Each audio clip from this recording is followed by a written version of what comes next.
Hello good morning दोस्तों, welcome to my YouTube channel Ganesh portal GP sir nursing official में आपका हार्दिक स्वागत करता हूं दोस्तों।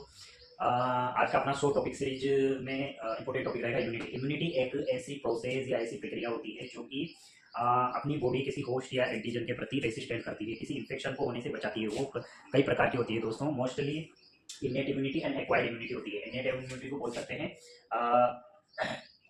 जो जीन से प्राप्त होती है, मतलब एक पीढ़ी टू दूसरी पीढ़ी को प्राप्त होती है दोस्तों, वो इनिट होती है। एक्वायर्ड मतलब कि जो प्राप्त की जाती है, एक्वायर की जाती है, रिसीव की जाती है, ठीक है, रिसीव, ठीक है, मतलब कि ये जन्मजात होती है और ये बाद में जन्म के बाद में अपन को प्राप्त होती है दोस्तों, ठीक है। काफी इंपॉर्टेंट है कॉम्पिटिटिव एग्जाम की दृष्टि से, तो इसको अच्छे से समझ ले दोस्तों, ठीक है। इनेट इम्यूनिटी में तीन प्रकार की होती है। रेशियल मतलब कि जो जाति के हिसाब से या फिर उनके कलर के हिसाब से जो अपन ह्यूमन को बांटते हैं।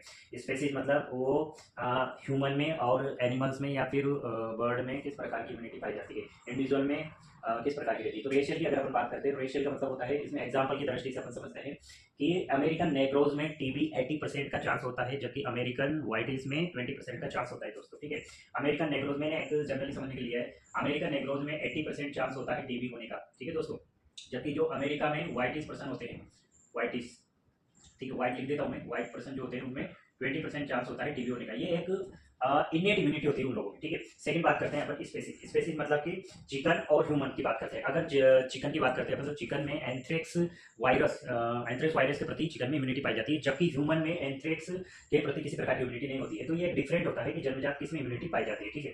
थर्ड अपन बात करते हैं इंडिविजुअल के आधार पर। अब इंडिविजुअल में अलग अलग जनरेशन होती है, जैसे कि जैसे बच्चे का जन्म होता है तो उसे neonate, infant, toddler, adolescents, adult, adulthood, तो ये अलग अलग जो पीढ़ी होती है, वो स्टेज होती है, तो उसके हिसाब से इम्यूनिटी रहती है। जैसे एडल्ट में इम्यूनिटी ज्यादा रहेगी, बच्चों में इम्यूनिटी कम रहेगी, इस हिसाब से इसको बांटा गया है दोस्तों, ठीक है।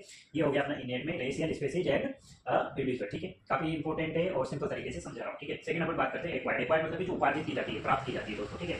अब ये रिसीव की जाती है। रिसीव किस किस तरीके से की जाती है, इसमें भी दो टाइप होते हैं दोस्तों, एक एक्टिव और एक पैसिव। एक्टिव मतलब कि जो अपन मतलब ऐसी इसमें एक्टिव मतलब इसमें एंटीजन एडमिनिस्टर करेंगे, डायरेक्ट एंटीबॉडी नहीं देंगे अपन, एंटीजन एडमिनिस्टर करके एंटीबॉडी ऑटोमेटिक अपनी बॉडी उसमें डेवलप करेंगे दोस्तों, ठीक है। और पैसिव में जस्ट उल्टा है। पैसिव मतलब एंटीबॉडी अपन रेडीमेड एंटीबॉडी एडमिनिस्टर करेंगे, उसमें वही एंटीबॉडी जाके बॉडी में होस्ट या इन्फेक्शन से बचाएगी अपन को, ठीक है दोस्तों। एक्टिव में भी दो प्रकार की होती है, नेचुरल एक आर्टिफिशियल, मतलब एक कृत्रिम, एक प्राकृतिक होती है, कृत्रिम होती है, ठीक है दोस्तों। नेचुरल की अगर अपन बात करते हैं, नेचुरल एक्टिव इम्यूनिटी की अगर अपन बात करते हैं, तो अपन यहाँ पे बोला एंटीजन एडमिनिस्टर किया जाता है, ठीक है। तो ये एक इन्फेक्शन होता है, अगर किसी बॉडी में किसी भी प्रकार का इन्फेक्शन हुआ और इन्फेक्शन के द्वारा जो बाद में इम्यूनिटी डेवलप होगी, जैसे कि चिकन पॉक्स वगैरह में अपन बोलते हैं कि चिकन पॉक्स होने के बाद में उसमें लाइफ टाइम एंटीबॉडी डेवलप हो जाता है दोस्तों, तो वो एक नेचुरल एक्टिव एंटीबॉडी में, सॉरी, इम्यूनिटी में आता है, ठीक है। सेकंड बात करते हैं आर्टिफिशियल। आर्टिफिशियल मतलब कि जो अलग से एडमिनिस्टर करेंगे वैक्सीन, ठीक है। आर्टिफिशियल एक्टिव, आर्टिफिशियल एक्टिव क्यों बोला इसको, क्योंकि ये वैक्सीनेशन है, इसमें अलग अलग प्रकार के, जैसे कि बीसीजी, हेपेटाइटिस बी एक्सेट्रा, बहुत सारे ऐसे आते हैं, ये बर्थ के डोज होता है, बर्थ दिया जाता है, ठीक है। तो इनकी वजह से किस प्रकार की बॉडी में ये एक प्रकार के एंटीजन होते हैं दोस्तों, क्योंकि ये है ना किसी पर्टिकुलर बैक्टीरिया या फिर इनसे बनाए जाते हैं, इसलिए इनको एंटीजन बोला जाता है। क्योंकि एंटीजन जैसे ही बॉडी में अपन एडमिनिस्टर करते हैं बच्चों को अलग अलग, जैसे एडवर्ट दिया जाता है 1.5 महीने में, 2.5 महीने में, 3.5 महीने में, फिर 16 से 24 मंथ में, उसके बाद सॉरी 9 मंथ, 16 से 24 मंथ ऐसे दिया जाता है अलग अलग एज में, तो उसके द्वारा इम्यूनिटी डेवलप होती है बॉडी, ठीक है। ये हो गया अपना एक्टिव का टाइप। एक्टिव में दो प्रकार का होता है, नेचुरल जो इन्फेक्शन से होता है, और आर्टिफिशियल मतलब जो वैक्सीनेशन के थ्रू होता है, ठीक है। ये एक एक्टिव प्रकार का होता है, इसमें एंटीजन एडमिनिस्टर किया जाता है, ना कि एंटीबॉडी। सेकंड बात करते हैं पैसिव। पैसिव में एंटीबॉडी एडमिनिस्टर किया जाता है रेडीमेड। नेचुरल की बात करते हैं तो नेचुरल में मदर ब्रेस्ट फीडिंग करवाती है, तो ब्रेस्ट फीडिंग के द्वारा जो अपना आईजीए इम्यूनिटी है वो प्राप्त होता है, ठीक है दोस्तों।